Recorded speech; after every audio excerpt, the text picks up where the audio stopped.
Hello again. Today I am going to draw a mirror because my characters would like to see themselves. I do not have any vampires in the webcomic. Really nobody who would ever have any reason to look in a mirror anyway, but I'm going to draw one because it's a square and I think I can probably draw a basic square. There's a line, there's another line, and clearly I cannot draw a square.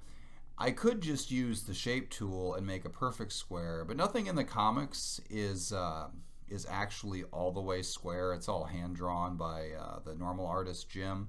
And if I make this one thing perfectly square, it's gonna be wrong in the wrong direction. It'll be too perfect. If there's one thing nobody will ever accuse me of, it's being too perfect. Also, if there's one thing I will never actually be, it's too perfect. I'm sure I would figure out a way to screw up the square tool.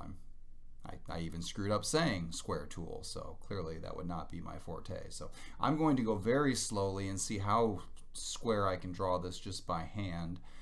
Really what I should do is just do like 50 videos of me struggling to draw a straight line. It'll be really, riveting.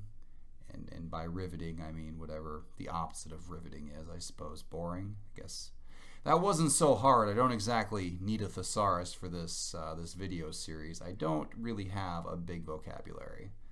Let's not forget I exist on Twitter, where for many years I existed with 140 characters at a time.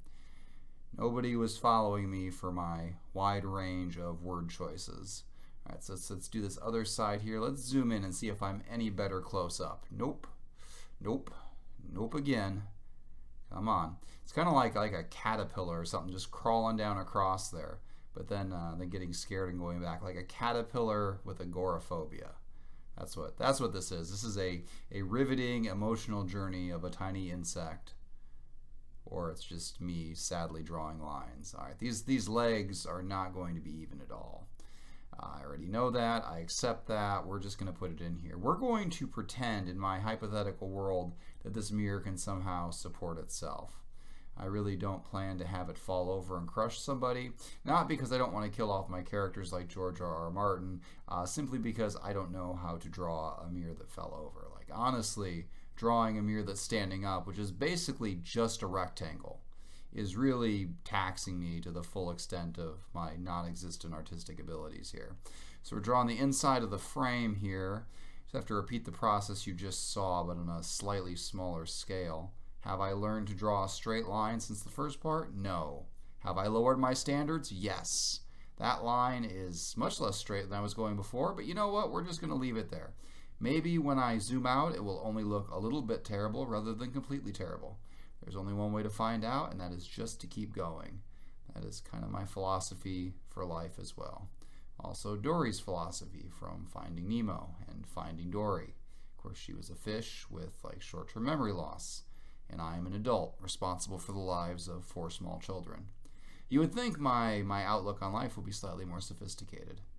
Then again, here I am, late at night, drawing a mirror and talking to myself in an empty room, in anticipation that maybe 10 or 12 people will watch this at a future date. Yes, my priorities are in line. No, you're the one with the problem. All right, let's see if I can fill this in. I found the brown color down there, which is fortuitous. I could not figure out on the color wheel where to get brown. I had to go to the pre-selected options. All right, so I cleared away the background, and now I'm going to try to use a gradient of some kind to make this look like glass. Now, I know in a perfect world glass would actually reflect what you look like, but here I'm just going to make it blue, and we will see what that happens. What that happens to look like. All right, so that's not really going the right direction. And I accidentally deleted my mirror. That could be bad. I should probably get that back. No, I just sent it to the back. The mystery of the missing mirror has been solved. Okay, I got the gradient going in the right way. Now I just need to save this in layers. So here's my brilliant plan. And by brilliant plan, I mean just plain plan. If I can get this cut out right, I'm going to have this in 3 pieces. Right? I'm going to have the glass. I'm going to have the frame separate. Then I'm going to have the frame and the glass together. I guess I really don't need the frame and the glass together. And my idea being, I can have characters look at their reflection. I'll have them looking, the forward-facing character in the mirror. I'll crop off their legs. I'll put them in front of the glass piece. and then I will overlay the wooden frame over them and crop off their feet. And then I will post another identical character in front of them facing the other direction, so it'll be like they're looking at their own reflection.